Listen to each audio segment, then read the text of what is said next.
In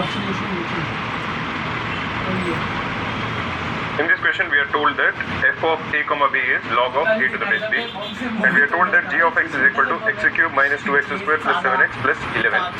We are told that h of x is equal to 2x plus 1. We are asked to find out the sum of all values of x for which the following inequality holds, which is that f of g of x comma h of x is equal to 2. So how are you going to solve this?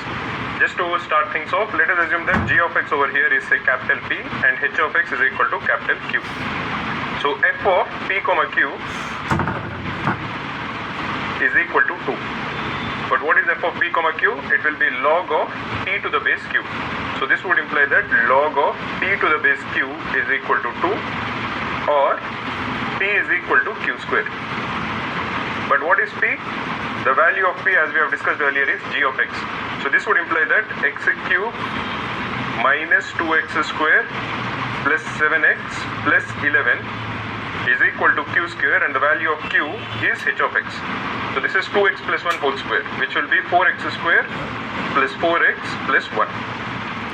If you are simplifying this, this will imply that x cube minus 6x square plus 3x plus 10 is equal to 0.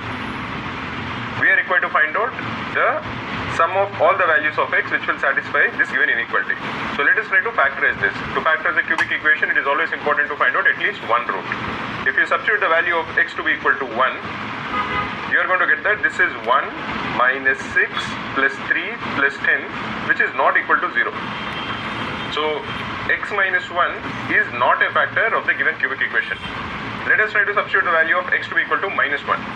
If x is equal to minus 1, the sum of x cube minus 6x square plus 3x plus 10 will become equal to minus 1 minus 6 minus 3 plus 10, which is equal to 0.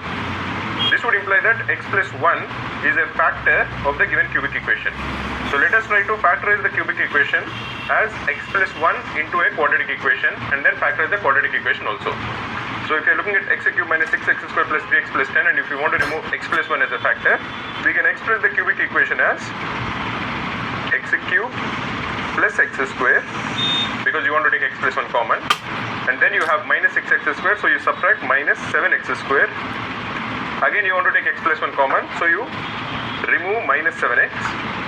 Then you have plus 3x, so you have to add plus 10x plus 10. This is the value of the cubic equation. We have just written it this way so that we can take x plus 1 common. So if you take x plus 1 common in each of the terms, from x cube plus x square you are going to get x square. Over here you are going to get minus 7x, and in the last two terms you are going to get plus 10.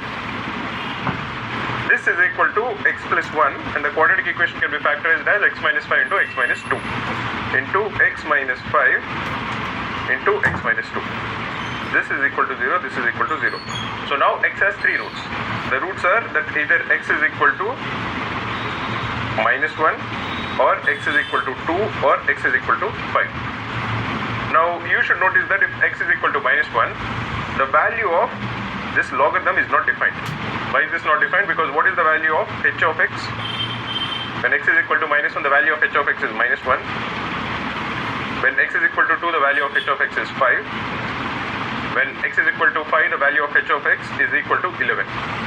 Now remember what we have gotten over here. We have log p to the base q, so this would imply that this is log of g of x to the base h of x. And you can't have h of x which is negative. So x is equal to minus 1 cannot be a solution to the given equation. So the only two roots are that x is equal to 2 and x is equal to 5. So the sum of all the values of x for which this is satisfied is 7, which is 5 plus 2.